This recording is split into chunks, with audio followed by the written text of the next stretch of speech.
All good. Yes, Yep. all good. Great. Yes. Okay. Sweeney. Lovely. Thanks, everyone. So thanks, Paul, for that great video to start us off. I'd like to welcome everyone to our first All-Ireland Planet event. Today's home energy solar panel discussion is hosted by Planet Limerick, first in a series of collaborations between Cork, Cherrywood, and Limerick Planet chapters. We're delighted to have Mike present us here today and to share his own personal experiences on this topic. We hope you enjoy it and we welcome an interactive, lively discussion. So thank you, Mike. I'll hand it over to you. And as far as I'm aware, you've already started to record, right?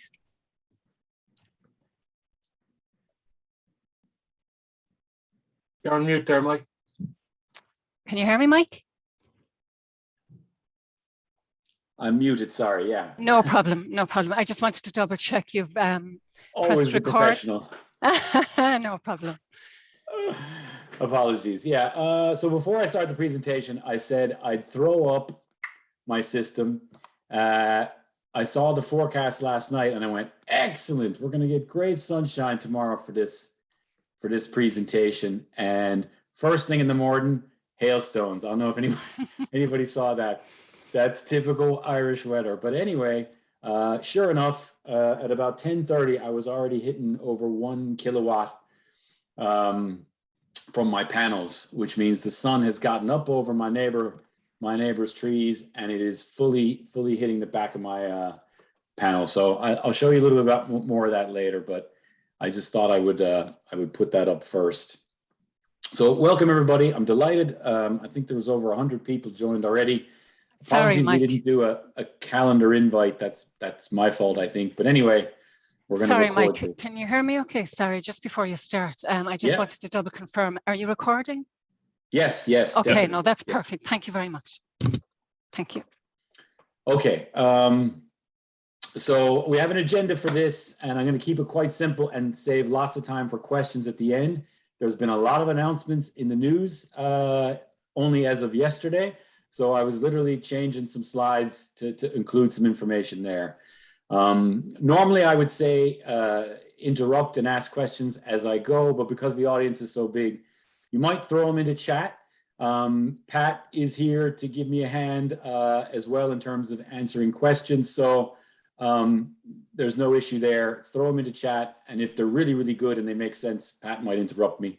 Otherwise, we'll deal with them kind of towards the end. But pretty simple. Anyway, so where do you start? I wish somebody had kind of told me this at the very beginning, because the first place I started was I went and got a quote, right? And I had knock at the door from a couple of salespeople, and they came out and they told me all sorts of great stories about how my solar panels would work. And to be honest, they did a pretty good job, but instead I went and did a lot of my own research. And so I got there in the end, I think. But I think the very first thing I would say to anybody is, before you do that, take a look at your electricity bill, take a look at your needs, take a look at where you are in life, right? Have you just moved in? Are you planning on moving in 2 years? Are you working from home? All of these things matter. And potentially, could you do something to save money on your electricity bill before you even do solar panels, right? So look at your usage, right? Do you have any idea what your electricity usage is? I've heard of salespeople saying, I can save you 2,000 euros a year in electricity bills, before they even look, well, I'm only paying 1,500, you know, how are you going to do that? Anyway, before you get a quote, evaluate your needs. The average house size in Ireland uses about 4,200 kilowatts. And if you go and talk to somebody, they might give you advice about solar panels. But if your usage and their usage is different, their advice is pointless, right? So my usage is 20 kilowatts a day. Now, if the average is 11, I'm already double that, right? And I speak to people all the time who are double what I use. So things can vary a lot. There's 5 people living in my house. 3 of them are on devices after 8 p.m. So I'm consuming a kilowatt an hour in the evening, right? Makes a big difference to what you're doing. And also, the more electrical devices you have, how you heat your home, that's going to have a huge impact on how much electricity you're consuming. So really the first thing I would say is take a look at what you're using. Can you improve it? Can you buy A-rated appliances, for example? I was looking at a dishwasher recently. They're all like D, E, and F, right? So that tells you something. Moving and heating water is going to take a lot of your electricity bill, right? So you might not be able to impact everything, but you can make improvements in that area. Your lighting, what are you doing there? Are you using really old ancient lights that are, burning lots of electricity? Can you replace with LED technology?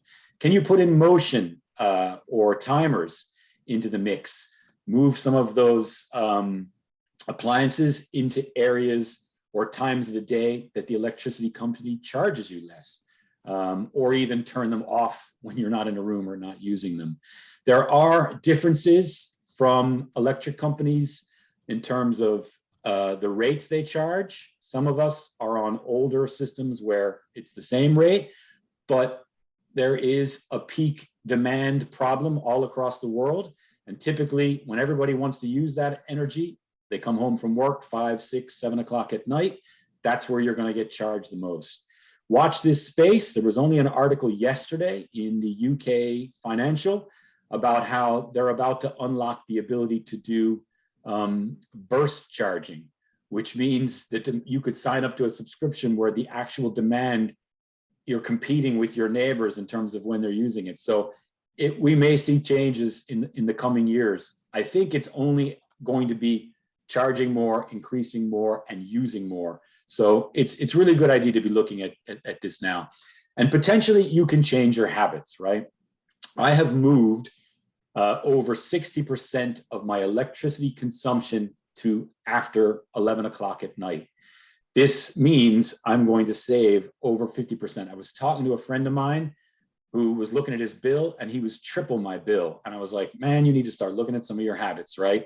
It might sound impossible. I'm not telling you need to start eating at midnight, right? With your electric cooker, but you can move some tasks to hours outside of the peak. You can also go to Bonkers, right? Bonkers.ie. Don't think it costs any money. Switch. If you should be switching every year, there is a lot of companies out there offering sign-on bonus. So you could save a couple hundred years just by switching. If you don't review, I guarantee you're overpaying for your electricity. So this is one step that I would tell everybody to start. Now, okay, park all that. You really want to get solar panels. You're into the idea, right? Does location matter? Absolutely, right? So I plotted my little spot on this tool, and this link I'm going to provide at the end of this deck so you can all go visit this site. But this is a great site. It's easy to use. You put your location into like a map of the world, and it will predict for you exactly how much electricity you can expect to get. And let me tell you, it is frighteningly accurate, frighteningly accurate. I couldn't believe how it was spot on. I only had solar installed since October, and it's getting every one of my months right, exactly how much I'm getting. It's pretty simple. You put your location down, then over on the right, I got the arrows here.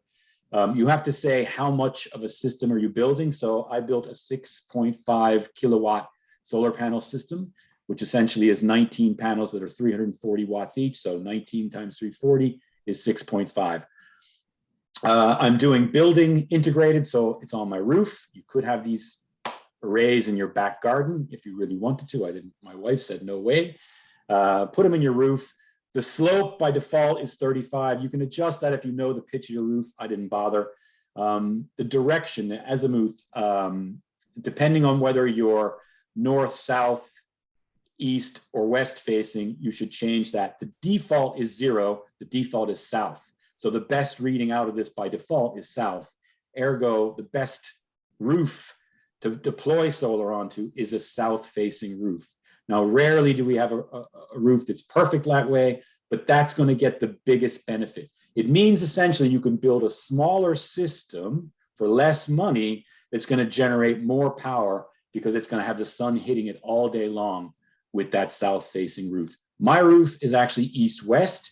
I've plugged in here 90 for the azimuth, which means I'm showing you numbers for an east a solely east facing.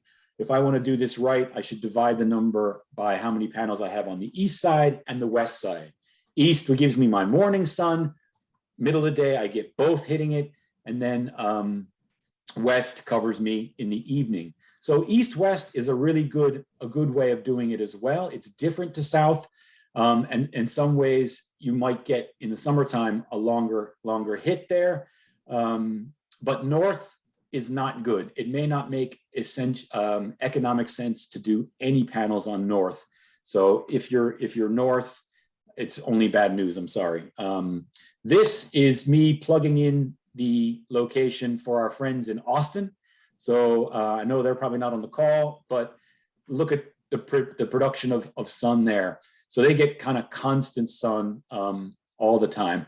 But I would also argue that they got to cool those houses and put air conditioners on, which is going to cost them a lot of energy doing that. So, you know, there's a balance. Our weather is nice here most of the time. You can even see the difference between mine and Austin there. The peak time in the height of summer is where I get most of my sun, which is comparable to what you're getting maybe in Austin, believe it or not. This is what somebody was looking for, kind of what sort of impact do the panels look like on your roof. This is what mine look like. So I have a bungalow, obviously. So I have a lot of roof space. Basically, we chose to put my panels as far to the side as possible so that none of the chimneys will cast shadow on them. Shadow is a bad thing with panels. I've also reduced trees around anything that might block the sun. I've only kind of topped them. I haven't cut them down, although I did cut one tree down. You might be able to see the stump there on the west side because it was like really close to the house, but it would have completely blocked my panels. Any shading, even a branch or a leaf, will have an impact on the production of an entire array. There's ways to combat that with a thing called optimizers. You don't always need them. When you get to that stage, get the advice of your installer on whether it makes sense to install optimizers or not. All right. Was there a question there? No? Oh, good.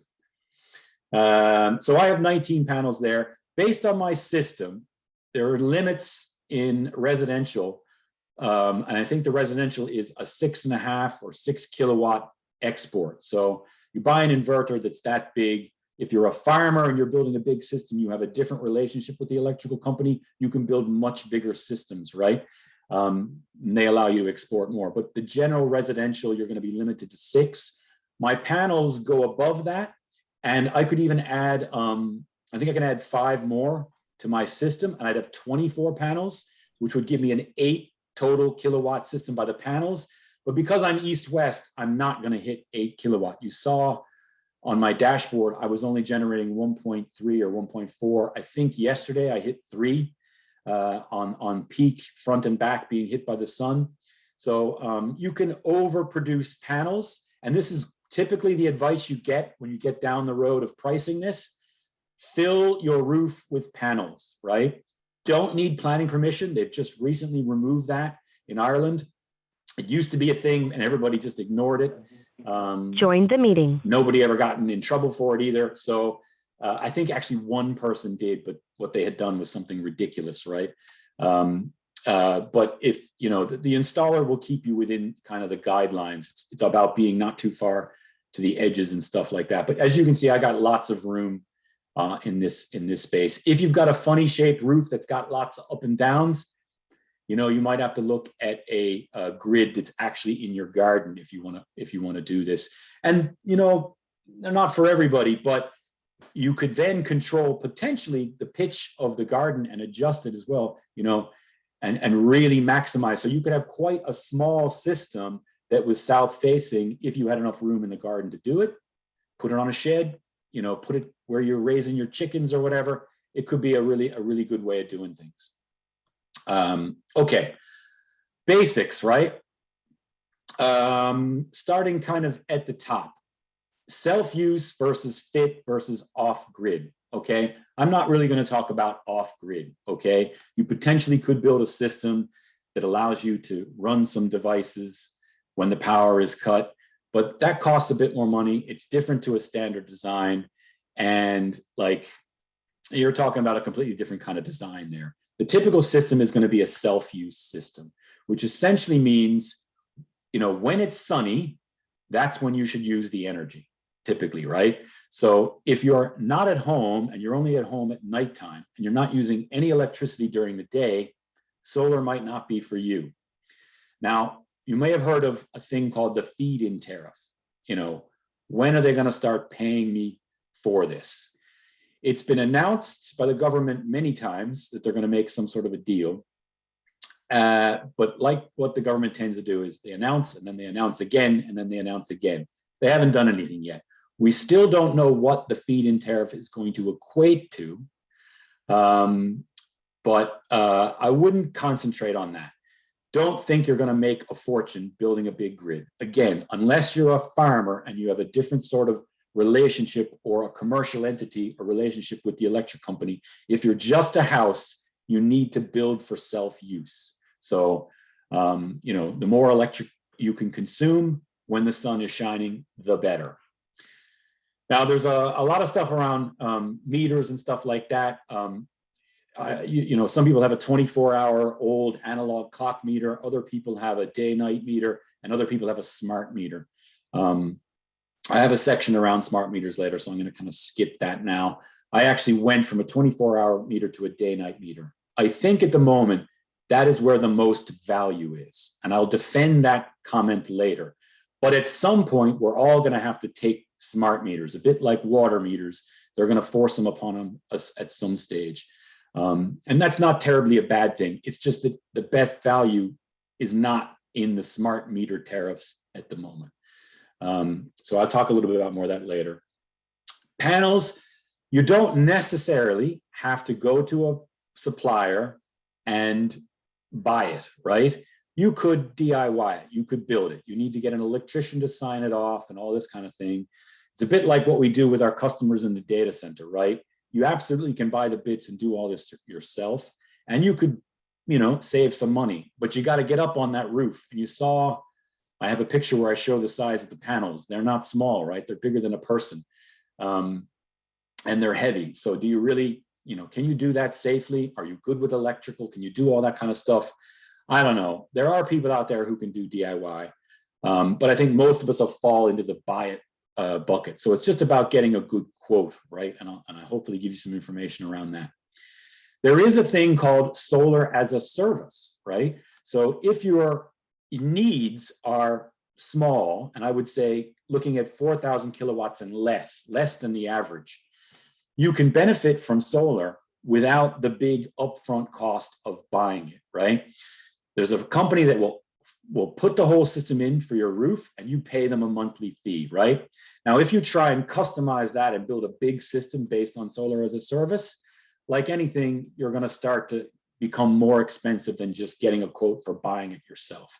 What I ended up doing was doing kind of the math, and I went to my credit union and I got a loan, right? For 2.5 years or whatever. It's a small amount of money per month, really. It means that whatever I'm saving now with my electricity bill will kind of be offset with the loan. But in 3 years' time, my system, which is rated for like 25 years, isn't going to cost me anymore, right? I'm going to have it paid off. So I think that's kind of a good strategy. Now, if you have a big bonus check coming your way, ding, ding, this might be a good place to put it. But again, if you do any of the calculations, and I have links for this, you're talking about 7, 8, 9, 10-year payback. If you overpay, you could be talking about more than that, right? In terms of payback. So just balance that with, your plans here for investment. Now, as we go around the clock here, you can have a battery attached to your system. You can have no battery. There's a lot of controversy about whether or not a battery makes sense. And I ended up getting a battery, right? And I think I'll try and explain why in a second. You can also heat your water via the solar using a diverter, which is a small investment. I didn't end up going this way. I made a decision not to. I'm heating using oil. I know that's terrible, but it doesn't cost very much money. And I couldn't see the payback of changing. I needed to change my hot water tank. I needed to add an immersion. And then I needed to buy this device. And the cost just started adding up. And my provider was like, I'll just give you the device. I'm not going to actually do the plumbing work. So I went, nah, forget it. I leave Join it the out. meeting. Some people include it, some people don't. I'll talk why I think it might be a really good idea after the news that was announced yesterday. I also don't have an electric car yet. So, electric car is like a battery in your driveway, right? Now, the thing is, to take advantage of your solar panels, it needs to be parked into your driveway and connected. There are other ways to power that car, like, plugging it in at work, or potentially charging off of the night rate or the burst rate tariff that some electric providers are giving at like 3-4 o'clock in the morning. You could maybe save a lot of money and not have to worry about using the juice from your solar panels. So I don't know how well the EV goes with that. Same thing with heat pumps, right? Heat pumps need a lot of electricity. The problem is, when do they need the electricity? They need it in winter, right? So look at my graph. When am I producing the least amount of electricity in my east-west faced grid? In winter, when I need it for the heat pump. So there's a balance to be made there.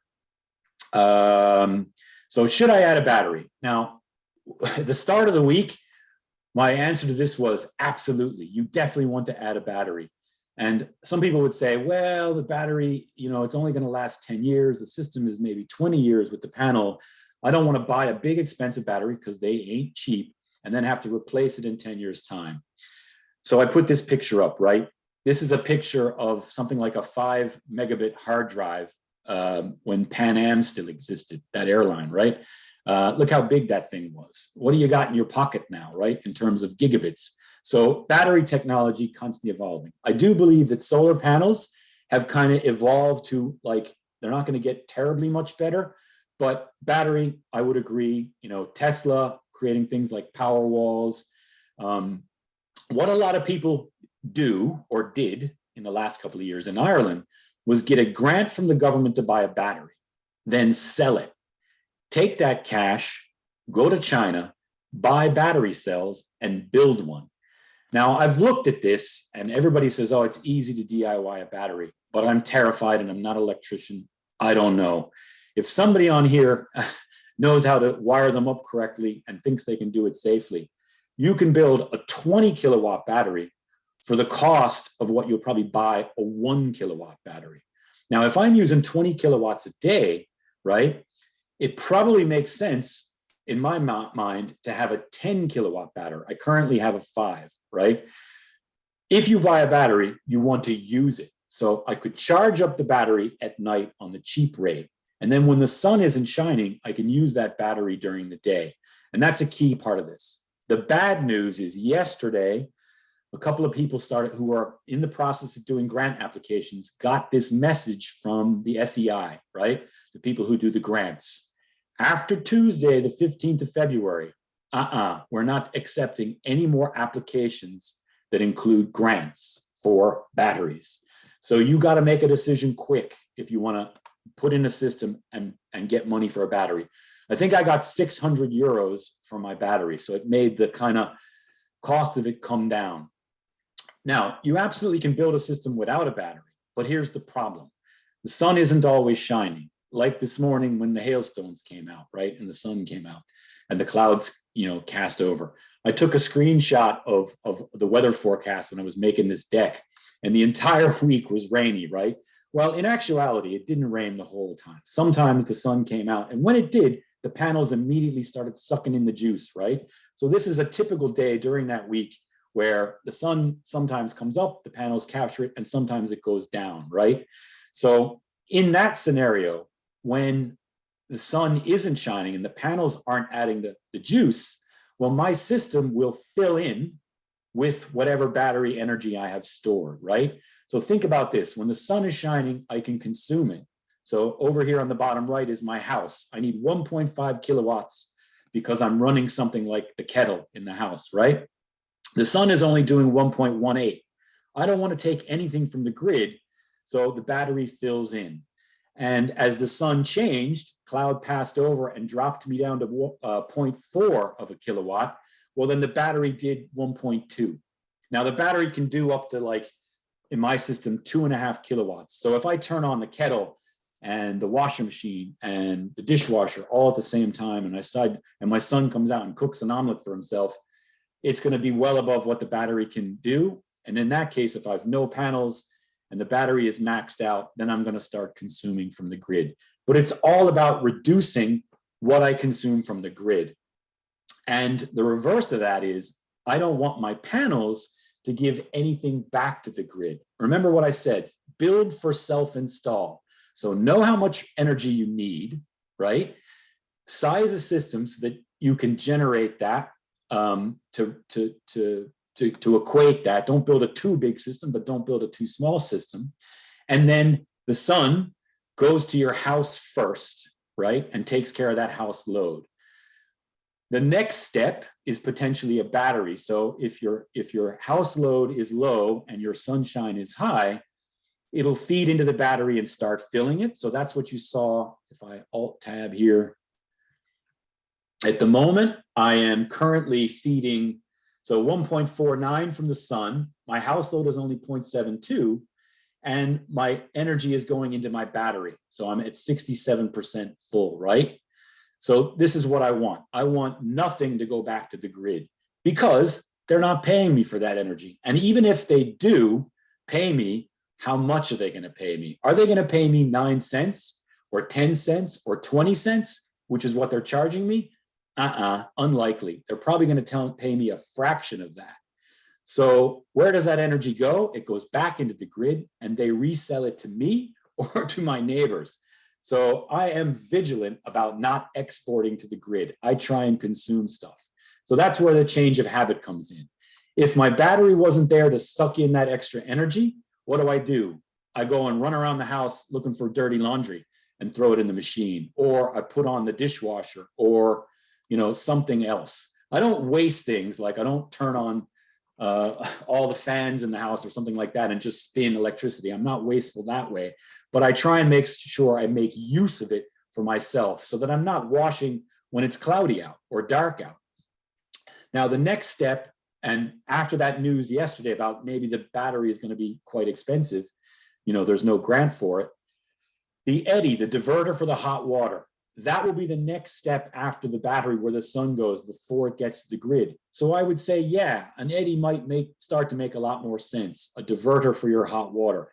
The advantage here is you'll have, the sunshine heating your water. Now it's mostly going to heat it in summer, right? And if you need hot water in the winter, okay, there is some sun there. It's not going to do all that much.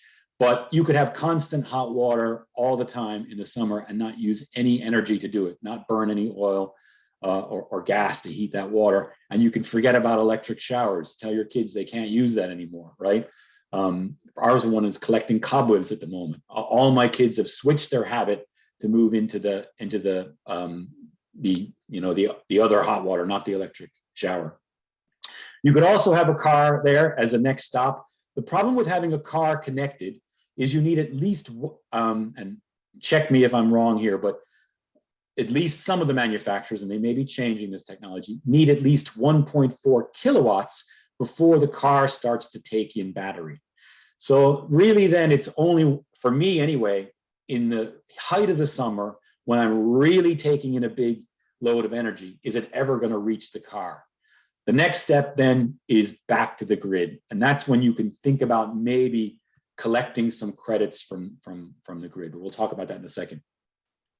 Okay, I'm kind of on the half-hour mark, so I want to kind of wrap this up pretty quick.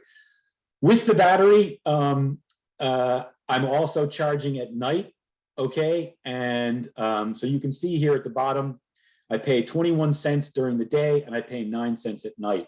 So at night, during 11 to 8 p.m., I'm actually charging up that battery across that. So it's a very low kind of voltage going into the battery, filling it up. Now, last night, I saw that the forecast for today was sun. So I actually reduced that by half. So I only half filled the battery. That way at 8 o'clock in the morning, when I start booting up the computer and turning on the lights and making my cup of coffee, the energy didn't come from the grid, it came from my battery. And at this point, it's 11:30, and you could see in my system, I was at 67% full of the battery. So I'm starting to take the advantage of the sun now, but I've been off grid essentially from 8 a.m. Now, I'll only get to about maybe some days 8 p.m., some days it's 6 p.m. It kind of depends on what goes on with the sun and the house. The idea is to get yourself back to midnight when that cheap rate kicks in and never consume the expensive day rate. So just to kind of start to wrap it up here, here's what the install looks like. So I had 3 fellas out to the house with scaffolding. They did the internal work, wiring, and then they started mounting the panels. That's a picture of my son next to the system. So it does take up some space. The battery is there close to the floor. That's a 5 kilowatt battery. A 2.5 would be half the size. A 20 kilowatt would be, 4 times that size. So you need a good bit of room for this. It's not realistic to put this outside. You might do that in Australia, not in Ireland. And it really shouldn't be in your attic. It needs to be somewhere where it's kind of constant, good temperature.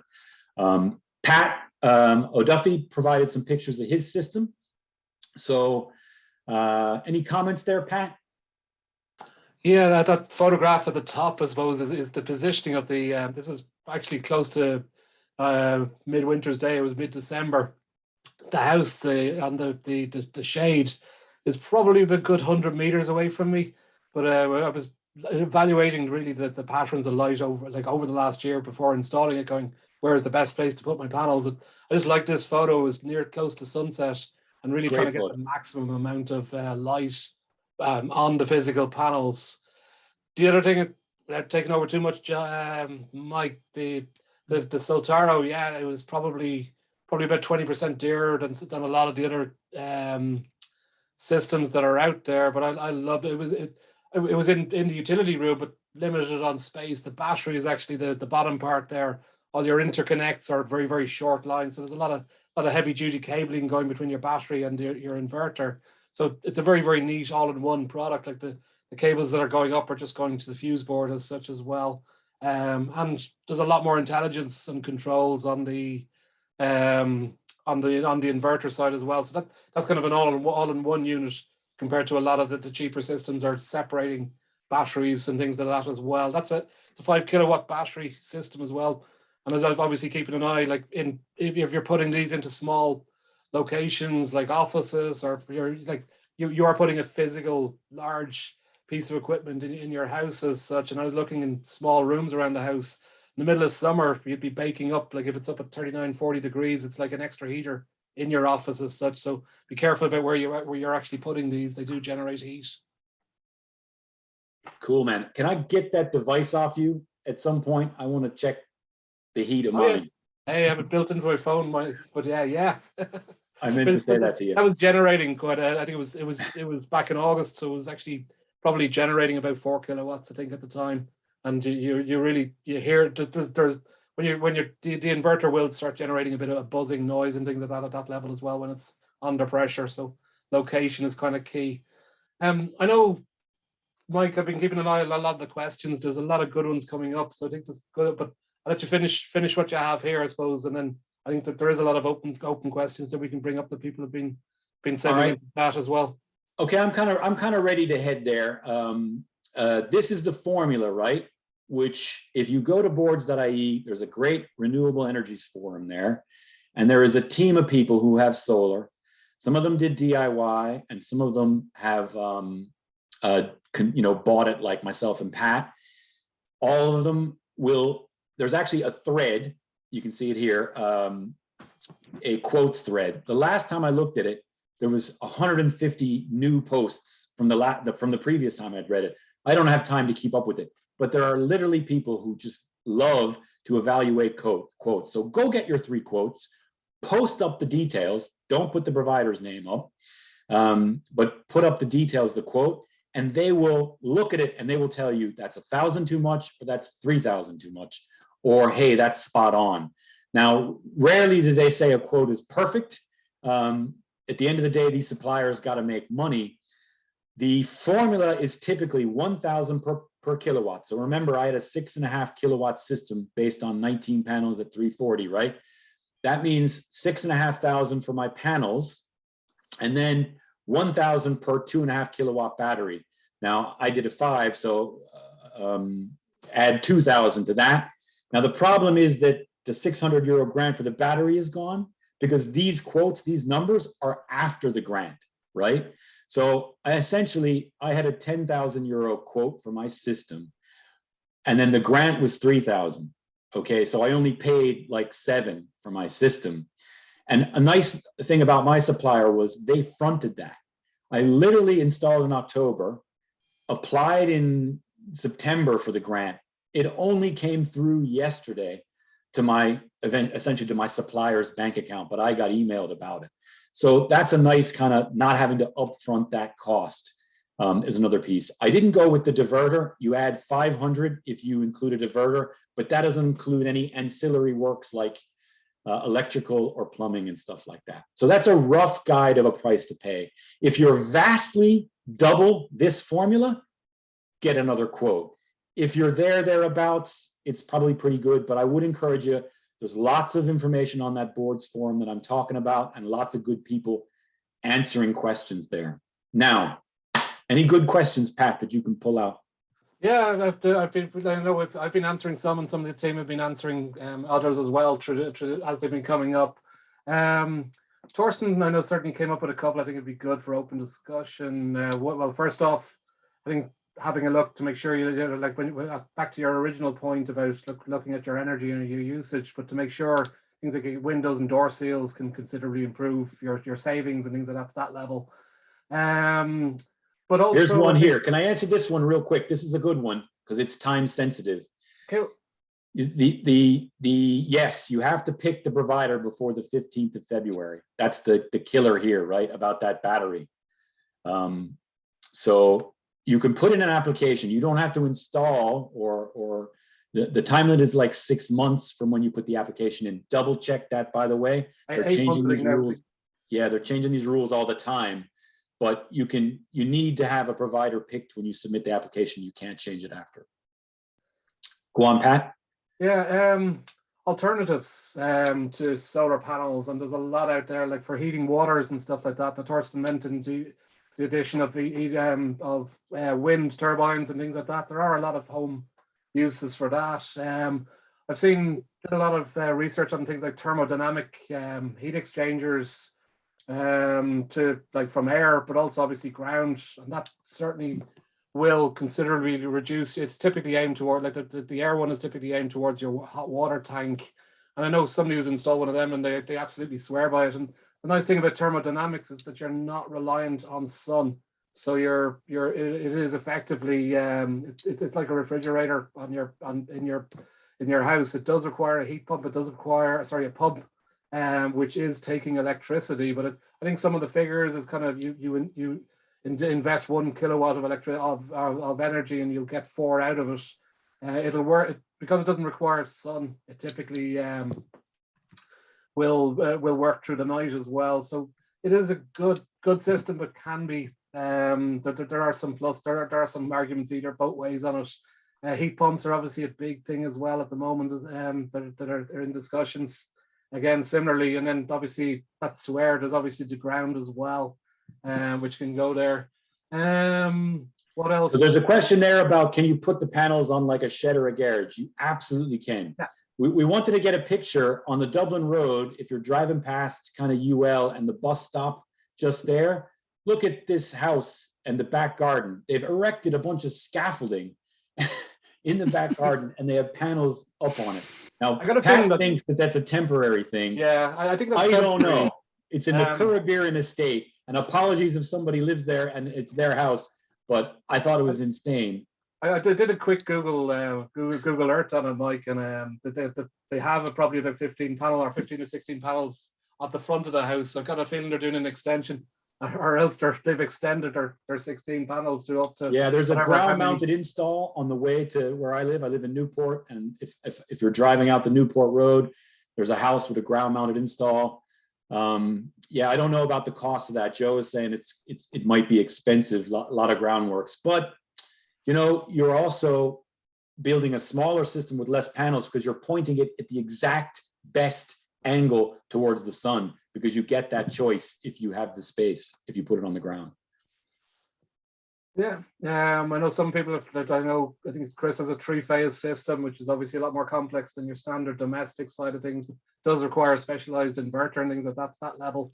EVs will absolutely take a higher demand on your cars, or sorry, on your systems. I think, Mike, you covered it with I think the best options at the moment are I think it's an eddy diverter as well. I could be wrong there, but it's a diverter that takes that excess. So, like, basically the sun is your friend on a sunny day. Like, you look out today, and when the sun is on your panels, it's generating electricity. The other nice thing I got on the battery side is I've had a 5 kilowatt battery, and it was a day, like, the battery will complement whatever is being generated at the time as well.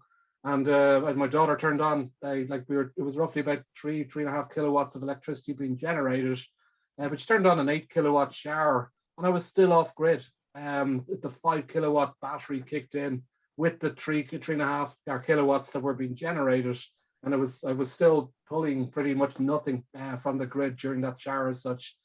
So it's just interesting, as I say, that the batteries do go, they cover out those ups and downs throughout your day that are coming in.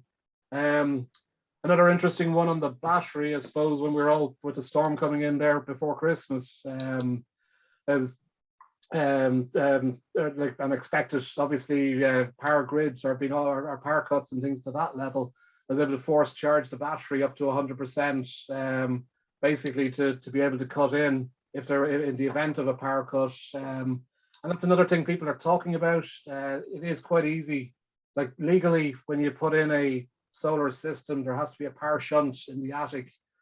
So if there is a power cut, it'll automatically cut off your panels. And that's obviously for the fire systems to cut in, but you can get a manual override to that in the event of a power cut, so that you can take yourself completely off grid. They're quite easy to put in. They're just put in between your or next to your panel, basically, between the feed and the stuff that's coming in off the solar. So that's just it's an interesting add-on that you can put in there as well. So PV is different to there's PV panels, there's thermodynamic panels, and then there's the solar tubes. Just to be clear, solar tubes, completely different technology. There's a refrigerant in it, etc., and you need to kind of make sure it doesn't leak, and sometimes it needs to be changed. With PV, there's none of that, right? You kind of install it and forget about it. I'm not saying it isn't potential to need repair or service at some point, like any electric device, but there is no annual maintenance charge or services with it normally. Another question was, what providers do we recommend? I kind of discussed this with the team. I don't want to recommend any particular provider, and neither does boards.ie, except they won't publish good or bad providers. What is there is, if you can see this, and I can't seem to share it in the chat thread, but I'll send links for this, the solar performance spreadsheet Google Doc. A bunch of us have put all of our information there, and there is a huge amount of detail. Actually, it's on the next slide. Let me show that. So in this spreadsheet is the size and capacity of the system installed, and how much how much units are actually over time being collected. And then there's another tab where the actual installation details are of that same person. So you can find out whether they bought a battery or not, how much they paid, how much grant they got back. They did a calculation of cost per kilowatt, what orientation they deployed in, huge amount of detail. It actually goes beyond the slide here, and lots, you can see who bought eddies and who didn't, who's got the car chargers and who didn't. Lots of information shared here. It's so popular that they've actually had to password it because they're worried about providers coming in and wrecking it and trying to do some dodgy stuff. So it's all like freely available information, and not trying to force you to one provider or another. You can PM somebody and they will tell you who their provider is. I'm happy to tell people if they they want to message me. My provider came from Enniskillen, right? I'll tell you that much. If you Google solar Enniskillen, you'll probably find them, right? The thing is, they were great, but they're out the door with jobs. You know what I mean? So I think they're fantastic, but can you get them? You know what I mean? And that's the problem. So I would, you can get an SEI registered installer, or you can go with somebody who's not SEI registered, but you just can't get the grant if you go that way. Go on, Pat. Yeah, I checked there recently with a friend that's installing them. In fact, and he's got roughly about a 3-month backlog on the installs at the moment. So yeah, we went with a different provider. You had one from kind of Cork, wasn't it? Yeah. Yeah. But I always ask, look, it's like any building work at all. Make sure that you can actually see some of the work that they've done before. The physical installation actually doesn't take long. You're talking probably 2 days roughly. So it's not a major overhaul. So there's a question there on thermodynamic versus PV. Now, I'm not an expert in thermodynamic. I looked at it, right? PV will generate electricity. You can use the electricity to heat water or power your TV or whatever the heck you want. Thermodynamic, I think, my understanding, is it uses the sun's light to just do water. So it's focused on just doing that, right? Yeah, that's what I was talking about earlier, Mike. It's air temperature, so there is a refrigerant in the panel itself, and it's pumped. So you're using electricity to pump that through your water tank. Yeah, there was a lot of claims. So to me, like, the general household could benefit from PV. If you're a bed and breakfast, or you have teenagers who take 2-hour-long showers, if you have a massive water demand, then maybe you need a system that's more focused towards just heating water. But in general, I think most people in most houses would benefit from PV. The argument about the heating of the water, that's you got to do the math on how much of your energy bill is heating water. There's a lot of discussions online on that one as well. Yeah. Previously, though, some of them, it was highly expensive. It was almost like for a single panel installation. You are changing your hot water tank as well, because you need a separate feed into it. So yeah, my problem is my one is only 60 or 70 gallons, and my teenager, who has discovered how he smells, will empty that in one shower. I literally am not joking. So wow. Tank, Mike. The same problem, Mike. Yeah. You know what I mean? Oh, the biggest fight in the house is not anything but that. And so any tips on how you can convince? So look, changing habits is really, really, really good, right? I can change my habits, but have you any tips on how you manage to convince and change the habits of everyone in the house? Because I think that's the biggest challenge for all of us. If you give them access, and Joe, you can do this. I know you're good at this. If you give them access to this, right? To me, having this on the phone with an app, right? Literally, it's fun. They can go see what happens when they turn something on. And I used to be the person who walked around the house, and I used to turn everything off, and I used to get really annoyed. That's me too. Yeah. But if you actually show people the tool that comes with the system, and every system has some sort of monitoring with it, right? As part of it, it becomes kind of fun. And I think that's where the habit will start forming. I had solar PV opened my eyes. Before this, I didn't realize where my energy bill was and where I was consuming it. I had no idea. I didn't know anything about night rates or burst rates or any of this stuff. I became really aware of which device is causing what. So that's what I would say. That visibility is great. In fact, when I installed mine, I had our fridge going defective, probably about 12 years old. My baseline usage was about 700 watts. That fridge, without basically when I replaced it, it brought that baseline down 300 watts. So it was continuously pulling 300 watts 24 hours a day, more than I needed. So like the visibility is great, just to understand your utilization. There were some questions there about AI applications, being able to see more than just the visibility here as well. I know, Joe, you've got one in place in your own house to go down to a granular level of devices. Yeah, SMAPI, yeah.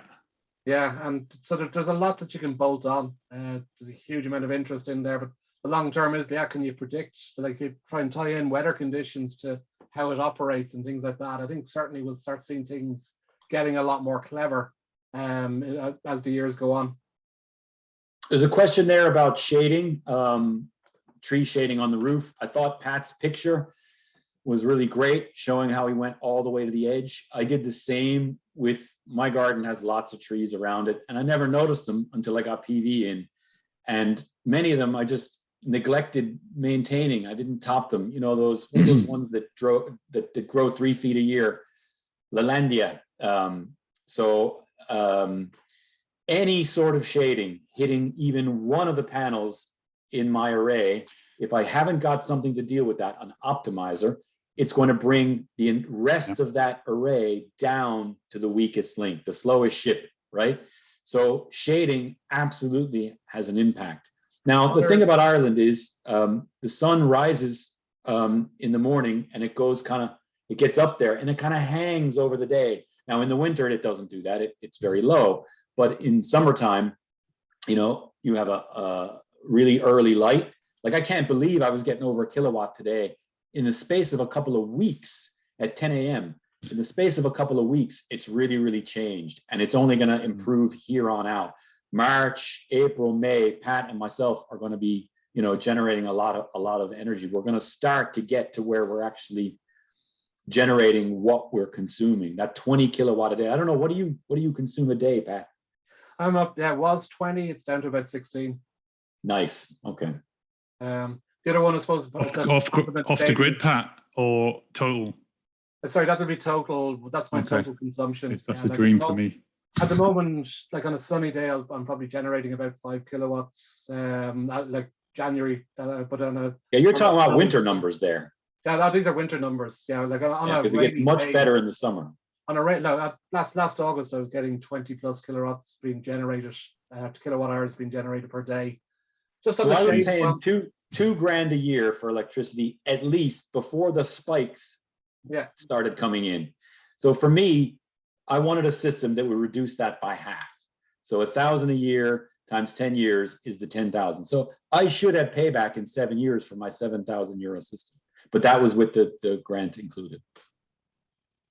Anyone know anything about selling back to the grid and when the government is going to allow for that?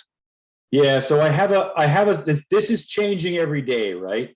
And I updated this part of the deck and I kind of skipped it there, but that's good. Thanks for asking the question.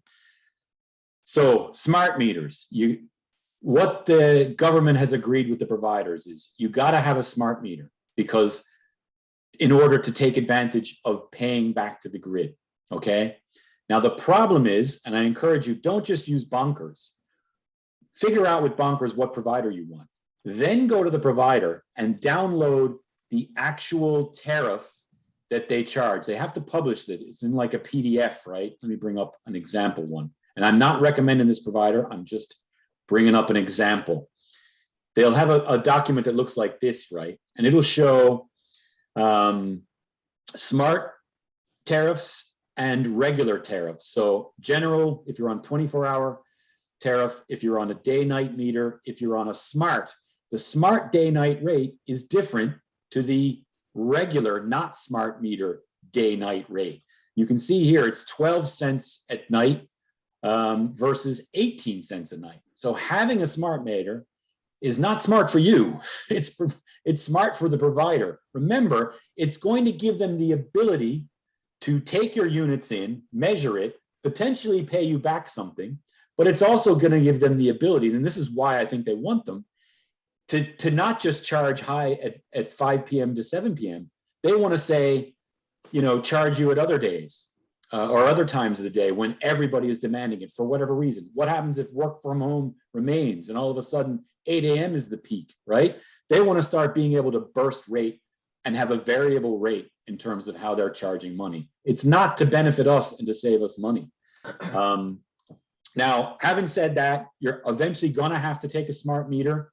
If you have an old analog meter and it's really old, I'm talking like a 30-year-old house, you potentially could make the meter spin backwards in the summer, right? Now, the problem with that is the electricity company is not going to let you off for nothing, right? So I upgraded to a day-night meter, and the day-night meter means I have a number for the day usage and a number for the night. And I'm delighted that my night number now is more than my day. It's like 100 units more, and I only started this a couple months ago. That was habit changing. That was moving the wash machine, the dishwasher, the dryer to run on timers. They're built into the systems now to run after 11 p.m. So changing that habit, moving it means I got to benefit from that cheaper rate. But like, it's inevitable we're all going to have to take smart meters. One thing I'll say is be careful. If you're forced to take a smart meter, it's not clear yet, and I don't have a black and white answer, but you could talk to a provider and say, I don't want a smart tariff. Give me the normal standard tariff. Now, what I've heard is once you switch from a standard meter to a smart meter and switch your tariff to a smart tariff, there is no going back. It's only one way. Now, I don't know the legals around that, and I don't know the stuff, but in my electrical meter, there's a sticker that says, please don't give me a smart meter. Now, they have to power off my house to install it, so they'd have to tell me. I don't think they can just come in like bandits in the night and change my meter. I know you can kind of refuse it, but there'll be some point where they won't let us refuse anymore. Mike, 30 seconds left in the call. One question, are we sharing the deck? We Yeah, sure are. absolutely. Yeah. On the recording, super. Yeah. So smart meters is a little bit controversial. There is, I'll put an updated link into the latest. It's literally, people are posting on it every day. The expectation is that in June of this summer, and they said this last summer, but anyway, if it comes true, the providers are going to start giving back money, but the expectation is the minimum the government is saying they must give back is 0 cents. They could give back nothing, right? Now, some of them will compete with each other and they might give back something. We kind of are predicting 5 cents. So think about 9 cents, 18 cents. Some people are paying 34 cents for electricity and only getting 5 cents back from the grid. You know, try and plan to self-consume. The other thing is it's expected that that payback will not be in cash. It'll be in units. So in that way, and I should have said this earlier maybe, the credits you store in summer generation, hopefully you can consume in winter. Now, are they going to let you build up credits more than a year or even more than a month? I don't know the answer to that. The devil is in the detail. And we don't think we're going to see any actual publication of what is going to be agreed from the providers until at least June of this year. But I would, it's changing every day. Watch this space. But you're not going to make a fortune off it. Cool. Thanks, Mike. I think we're just gone over the hour as well. So cool. Yeah. Appreciate everybody's time today. Yeah, Mike, just on behalf of the Planet team and all the extended team and everyone on the call, we all want to say a very big thank you to for this fantastic presentation, and also Pat for all your help. And I've never seen such a great chat and interaction on a call before, so thank you so much. I don't know, Breed or Marina, if you want to add anything, but thanks again, everyone. Really marvellous. Thanks very much to Mike and Pat, and to Paul as well for that great introduction video he put together for us and for everyone attending. I think it's marvellous to see the interest in the topic and to have it so interactive. Brilliant. Thanks, everybody. Okay. Thank you all. Delighted. Okay. Appreciate the time, Mike and Pat and everyone. Okay. Thanks everyone. We'll stop the recording. Thanks, Mike. Yep.